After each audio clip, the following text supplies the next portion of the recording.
देश समझ चुका है, देश एकजुट है।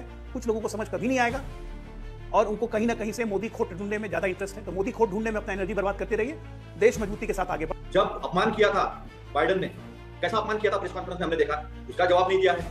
4-6 लोगों ने जिन्होंने हमारे बहनों को विधवा किया पहलगाम में, वो अब तक मिले नहीं।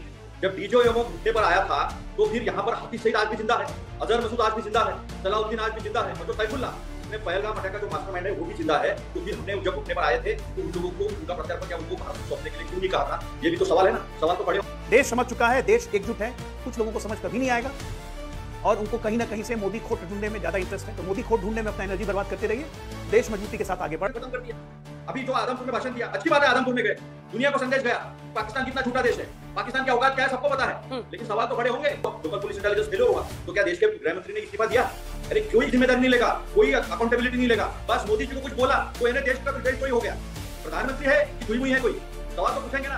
अभी मिलिट्री ने खुद एक्सप्लेन किया था 21 ठिकाने हैं टेरर कैंप्स, 21 9 उड़ाए गए हैं, और प्रधानमंत्री क्या कहते हैं कि मैंने सारे टेररिस्ट के नाम बता दिए, जिंदा है। प्रधानमंत्री कहते हैं कि हमने सारे टेररिस्ट। रक्षा मंत्रालय की तरफ से प्रेस कॉन्फ्रेंस में जो अजय आलोक जी आज बातें कही गई हैं, क्योंकि यही सवाल विपक्ष की तरफ से बार-बार पूछा जा रहा था कि किसी का दबाव नहीं रहा, तो क्या अब हम ये माने कि ऑफिशियली सरकार, विदेश मंत्रालय ये साफ कर रहे हैं कि अमेरिका का कोई हस्तक्षेप नहीं था? और सबसे बड़ी बात आज पूरे देश के लिए बहुत खुशी की बात है, क्योंकि पाकिस्तान जिस तरह की अफवाहें खुलेआम सरकारी रूप से फैला रहा था, उसकी सेना फैला रही थी, उसके जब डीजीएमओ ने गंदी नकल करी हमारे डीजीएमओस की, वो बैठे एक तंग से टेबल के पीछे, उन्होंने आदमपुर एयरबेस पर झूठ बोला, आज पीएम ने सीधे वहीं पर जाकर ग्राउंड जीरो पर फैक्ट चेक कर दिया।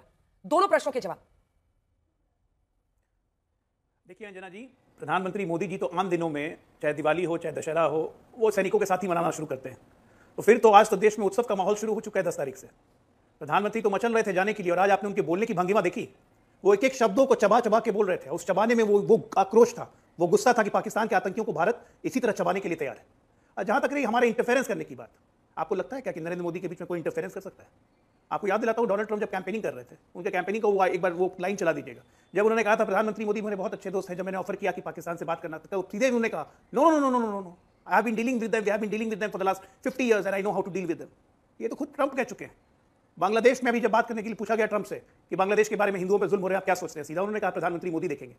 तो जब सब कुछ प्रधानमंत्री मोदी देखेंगे, तभी कुछ लोगों को लगता है कि ट्रंप इंटरफेयर कर गया, भारत रिलेंट कर गया। तो इससे लोगों की मति के लिए मैं कुछ नहीं कह सकता हूं। हालांकि आज विदेश मंत्रालय ने वो साफ साफ कहा, प्रधानमंत्री ने अपने संबोधन में साफ कहा कि पाकिस्तान के डीजीएमओ का 3:30 बजे फोन आया था, हमने विचार किया, तब हम तैयार हुए। इतने के बावजूद भी लोगों को समझ में नहीं आता है, तो क्या दीवार से सर फोड़े माथा? नहीं कर सकते, छोड़ दीजिए। है जिसको जवाब देना था उसको मजबूती से जवाब मिल गया है। मैं आज फिर किसी भी राजनीतिक दल का नाम नहीं ले रहा हूं, ना ही किसी को टीका टिप्पणी कर रहा हूं। अतुल लोंढे पाटिल साहब, देखिए, सवालों के जवाब अंजना जी तंज कसना नहीं होता है। मोदी जी देश के ऊपर नहीं है और देश से बड़े भी नहीं है, देश के प्रधानमंत्री है, कल कोई और होगा, आज मोदी जी है। तो सवाल पूछने के ऊपर ऐसे तंज कसते हैं ना, तो फिर हम ये भी पूछेंगे कि पाकिस्तान को भारत के साथ महान बताया उन्होंने, उसके ऊपर हमने क्यों नहीं तंज कसा? जब अपमान किया था बाइडेन ने, कैसा अपमान किया था प्रेस कॉन्फ्रेंस में हमने देखा, उसका जवाब नहीं दिया है। 4-6 लोगों ने जिन्होंने हमारे बहनों को विधवा किया पहलगाम में, वो अब तक मिले नहीं है। जब डीजीएमओ घुटने पर आया था तो फिर यहाँ पर हाफिज सईद आज भी जिंदा है, अजहर मसूद आज भी जिंदा है, सलाउद्दीन आज भी जिंदा है, और जो सैफुल्लाह जिसने पहलगाम अटैक का जो मास्टरमाइंड है वो भी जिंदा है। तो फिर हमने जब घुटने पर आए थे तो उन लोगों को उनका प्रत्यार्पण या उनको भारत को सौंपने के लिए क्यों नहीं कहा था? ये भी तो सवाल है ना, सवाल तो बड़े होंगे। जब पहलगाम का जब एक कंपनी है पाकिस्तान की, वो कंटिन्यू सैटेलाइट इमेजेस पिछले साल भर से मांग रही थी, तो ये सारी चीजें हमारे सामने खड़ी थी, तो हमारा इंटेलिजेंस फेलियर हुआ, लोकल पुलिस इंटेलिजेंस फेलियर हुआ, तो क्या देश के गृह मंत्री ने इस्तीफा दिया? अरे कोई जिम्मेदारी नहीं लेगा, कोई अकाउंटेबिलिटी नहीं लेगा, बस मोदी जी को कुछ बोला तो इन्हें देश का देश कोई हो गया।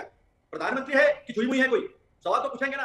अभी मिलिट्री ने खुद एक्सप्लेन किया था 21 ठिकाने हैं टेरर कैंप्स, 21 9 उड़ाए गए हैं, और प्रधानमंत्री क्या कहते हैं कि मैंने सारे टेररिस्ट के नाम बता दिए, जो जिंदा है। प्रधानमंत्री कहते हैं कि हमने सारे टेरर ठीक है, अजय आलोक जी इसका जवाब दीजिए। अजय आलोक जी जवाब दीजिए। फेलियर की वजह से पहलगाम हुआ है, लोगों के ऊपर ये अत्याचार हुआ है, आपने कई क्लेम किए थे। मैं अरे हो गया तू भाई, कैसे हो गया, क्यों हो गया? आदमपुर से खुद कह रहे हैं कि दुनिया को संदेश गया, पाकिस्तान को संदेश गया, लेकिन कांग्रेस को संदेश कब जाएगा? ये भारत पूछेगा कांग्रेस को संदेश कब जाएगा? अब एक मिनट भाई, एक मिनट सुनिए। चीते की फुर्ती, शेर की ताकत और बाज की नजर, और मोदी की सोच को नजरअंदाज मत कीजिए, कोई फायदा नहीं होगा। जो आतंकी जिंदा है पकड़ पकड़ के हम ही मार रहे हैं, आपकी तरह नहीं कि 2010 के 25 आतंकवादी छोड़ दिए थे, वो अबू जिंदाल जॉब मारा गया, छोड़े थे आपने 2010 में, कार्डिनल गलती की थी। दबाव लेने की बात करते हैं आप। नरसिम्हा राव की ऑटोबायोग्राफी निकाल के देखिए क्या लिखा था उन्होंने। अब जॉर्ज बुश का हाथ मेरे पीछे, मुझे कोई हटा नहीं सकता, वो प्रधानमंत्री नहीं है मोदी जी। अरे शर्म करिए अपनी कुछ करतूतों पे। एक मिनट का आपको चैन नहीं है, सवाल नहीं पूछेंगे, सवाल नहीं पूछेंगे। अतुल जी आपने जो पूछा उसी का जवाब दे रहे हैं, जवाब सुन लीजिए, जवाब सुन लीजिए। लगातार डीजीएमओ की ब्रीफिंग हो रही है, सबकी ब्रीफिंग हो रही है। पूरी कीजिए अजय जी, 2 लाइन में अपनी बात पूरी कीजिए, फिर अतुल जी आपके पास मैं लौट रही हूं। रुक जाइए ना, अभी आवाज ही नहीं जा रही। अरे प्रभु रुक जाइए Atul ji please sir I come to you sir I Anjana promise ji 22 तारीख से ये 2 लाइन में आपके साथ मिलिट्री एक्सपर्ट्स लोग बैठे हुए हैं। 22 तारीख से ये ड्रामा चल रहा है। हम सरकार के साथ हैं, प्रधानमंत्री के साथ हैं, लेकिन किंतु परंतु स्ट्राइक करने में देरी क्यों कर रही है? पाकिस्तान पे अटैक क्यों नहीं कर रहे हैं? पाकिस्तान पे अटैक क्यों नहीं कर रहे हैं? कभी प्रधानमंत्री जी का हेड सर्तन से जुड़ा वाला फोटो लगा देंगे, कभी राफेल पे नींबू मिर्ची लगा देंगे। क्या नहीं किया अतुल जी जब अटैक कर दिया तो नोही पे क्यों किए, केसो पे क्यों नहीं किए? उसके बाद ड्यूरिंग अटैक 3 दिन में पाकिस्तान न्यूक्लियर नेशन है, डीएस्केलेट करो, war is not an option. मतलब आप चाहते क्या हो? कंफ्यूज पार्टी है भाई। शशि थरूर कुछ बोलते हैं, दिग्विजय सिंह कुछ बोलते हैं, खड़गे जी कुछ बोलते हैं। अभी ये कुछ सवाल नहीं पूछेंगे, खड़गे जी आज दिन में बयान दे रहे थे, अभी पब्लिक डोमेन में बोलना ठीक नहीं है, और यहाँ प्रवक्ता बैठ के टीवी पे पूरे देश को संदेश दे रहे हैं। अतुल जी कंफ्यूजन का इनको कॉन्ट्रडिक्शन अपने आप में है, हम लोग क्या जवाब दें? अतुल जी अब बोलिए, अतुल जी अब बोलिए। देखिए अंजना जी, इस देश के प्रधानमंत्री सर्वदलीय बैठक में नहीं आते जब राष्ट्र पूरा उनके साथ खड़ा है। 2 बार नहीं आते। क्या अटल बिहारी वाजपेयी नहीं आए थे? क्या बाकी सब प्रधानमंत्री नहीं आए थे? संसद को फेस नहीं किया था? ये प्रधानमंत्री कुछ अलग छुई हुई है क्या? इनको सवाल नहीं पूछ सकते? ये सर्वदलीय बैठक में नहीं आएंगे, ये विशेष सत्र संसद का सत्र इनको मांग नहीं सकते, इनको सवाल ही नहीं पूछ सकते। क्यों प्रधानमंत्री है भाई? अगर सवालों के जवाब नहीं दे सकते, देश के नेता होकर अपनी, मैं बीच में बोला नहीं था, प्रधानमंत्री होकर अगर देश की भूमिका खुद नहीं ले सकते तो कैसे सवाल नहीं होंगे? हमारे देश के प्रधानमंत्री है ना वो, मैं विरोध नहीं कर रहा हूं, मैं ये सवाल खड़ा कर रहा हूं कि मेरे प्रधानमंत्री का अपमान होता है, उसको ग्लोबल टेररिस्ट कह देता है, वो भी उनको प्रधानमंत्री जवाब नहीं देते आप। अरे उप प्रधानमंत्री ने कहा पाकिस्तान के और आपको हंसी आ रही है?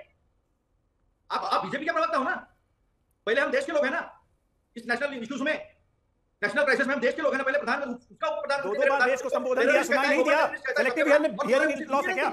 जवाब नहीं जाता। कल शाम को देश को संबोधित किया, आज देश को संबोधित किया, आपको सुनाई नहीं दिया? कांग्रेस पार्टी